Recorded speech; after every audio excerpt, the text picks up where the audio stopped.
Hello audience, how are you? Good? How are you feeling nowadays? Okay, good to hear that. So आज आपके सामने मैं सुनाने जा रहा हूं। सुनाने क्या जा रहा हूं? सुनाई देता हूं। एक वो कहानी जिसमें बंदर भी है, बिल्ली, बल्कि दो बिल्लियां हैं और भूत भी है, दोस्त भी है, आंधी भी है, तूफान भी है, अंधेरी रात भी है। और मजे की बात देखो,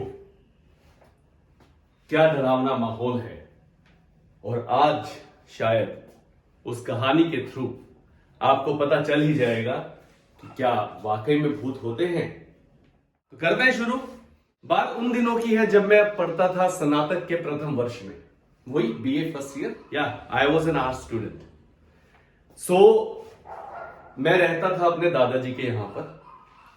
उन दिनों घरों में इन्वर्टर नहीं हुआ करते थे, और जिस मोहल्ले में हमारा घर था उस मोहल्ले में खास बात यह है कि इतनी गंदगी होने के बावजूद भी एक मच्छर नहीं होता था। आज भी बड़े प्रिमिटिव ढंग से लोग वहां रहते हैं, रोटी चूल्हे पर ही बनाते हैं और सब्जी दूध गर्म करना सब गैस पे होता है। इसलिए वहां कोई मच्छर नहीं होता, क्योंकि धुआं उड़ता ही रहता है, एटलीस्ट दिन में 2 बार तो हर घर से। तो बात थी उस शाम की जिस शाम को मैं अपने रूम में गया, चलो पढ़ते हैं। तो मेरा एक दोस्त होता था, उसकी फाइनेंशियल कंडीशन कुछ खास अच्छी नहीं थी। तो उसने कहा यार तेरे रूम पे जगह है तो मैं भी पढ़ लेता हूं। मैं कहा हाँ हाँ आजा, क्यों नहीं। तो उसका सिलसिला जारी था पढ़ने का मेरे साथ। उस दिन क्या हुआ, शाम को आंधी का सा मौसम बना। आंधी आई, लाइट गुल, बत्ती गुल। और जैसा मैंने पहले बताया था कि इन्वर्टर्स तो उस टाइम होते ही नहीं थे, मतलब होते भी होंगे तो हमारे घर में तो एटलीस्ट था नहीं। ठीक है। अब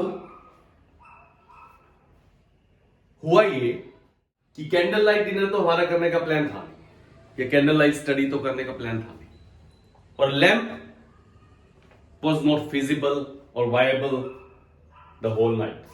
So we started talking to each other, and let me just tell you a little bit about the rooms, furniture and all that stuff.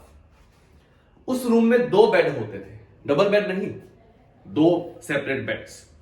एक बेड था सन 1904 का, हाँ याद है आज तक डेट, वो निवार वाला पलंग जिसके बड़े बड़े पाए होते थे। उस बेड की लंबाई थी 7 बाय 4 और ऊंचाई थी 3 से 3-3.5 फीट के करीब। और जो दूसरा बेड था वो था 6 बाय 3 का और उसकी ऊंचाई थी 18 से 24 इंच, लगभग 2 foot. Just because my friend was taller than I was, and till date he is taller than I am, right? So I gave him the opportunity to sleep on that bed.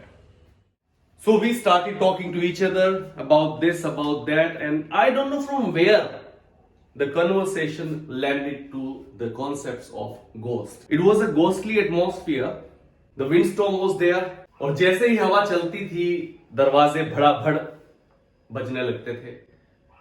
और मजे की बात देखो कि stoppers भी नहीं होते थे, डोर स्टॉपर्स।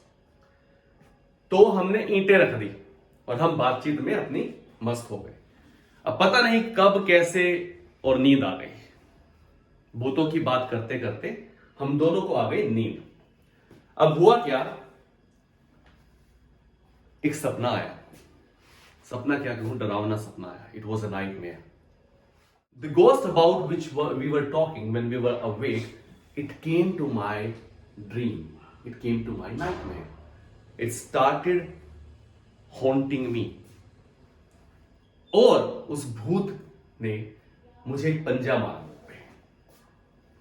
अब जैसे उस भूत ने मुझे पंजा मारा, मैं चिल्लाने लगा नींद में जोर जोर से। उसके बाद करीब 30 सेकंड या 1 मिनट का ये एपिसोड रहा होगा। मेरा दोस्त भी मुझे चिल्लाते सुन नींद से जाग गया और वो भी चिल्लाने लगा क्योंकि वो भी डर गया कि इसको क्या हो गया। और अंधेरा इतना घना था कि हाथ को हाथ दिखाई नहीं देता था। अब जब हाथ को हाथ दिखाई नहीं देता तो मेरा दोस्त मुझे कैसे दिखाई देता। देखो कितनी सारी चीजें ऐड हो जाती हैं जब एक भूतिया माहौल बनता है। आंधी का आना, बत्ती का गुल हो जाना, मेरे दोस्त के पलंग की लंबाई और ऊंचाई, और ऊपर से मेरे दोस्त की भी लंबाई और ऊंचाई। वो था अटरली डार्क और उसने पहन रखी थी श्वेता की बनियान, वो अंकल जी वाली जो होती है, हाफ स्लीव्स वाली, विदाउट स्लीव्स वाली नहीं, सैंडोज नहीं, दूसरे वाली। और उस दोस्त ने पहन रखा था व्हाइट कलर का पजामा। अब वो जैसे उसने मुझे चिल्लाते सुना, नींद से उठकर बैठ गया। एक तो पलंग की हाइट 3-3.5 फुट ऊंची और उस पर मेरे दोस्त की हाइट लगभग 6.25 फुट का था। वो दोस्त मेरे से भी 1 फुट, लगभग 1 फुट लंबा। अब वो बैठ गया और वो भी चिल्लाने लगा और मुझे लगा कि इसने ही मुझे पंजा मारा है, क्योंकि सिर्फ उसकी बनियान और पजामा दिखाई दे रहा है, वो नहीं दिखाई दे रहा भाई।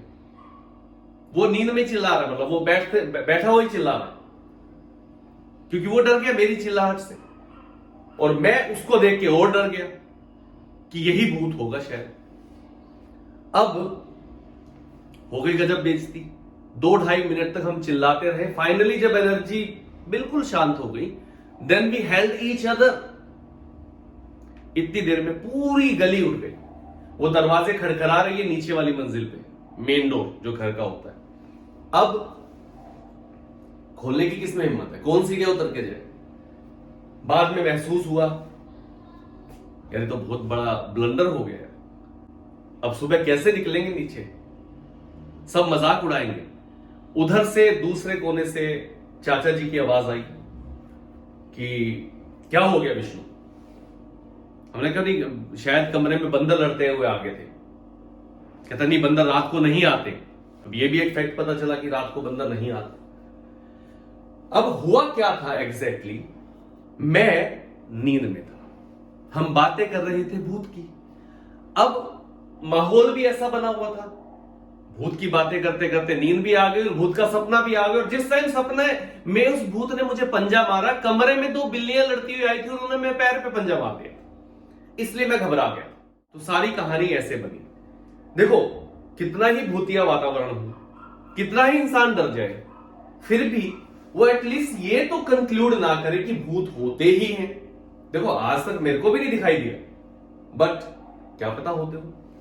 अभी तक नहीं दिखे, दिखते जरूर बताऊंगा, पक्का अगली कहानी लेकर जरूर आऊंगा।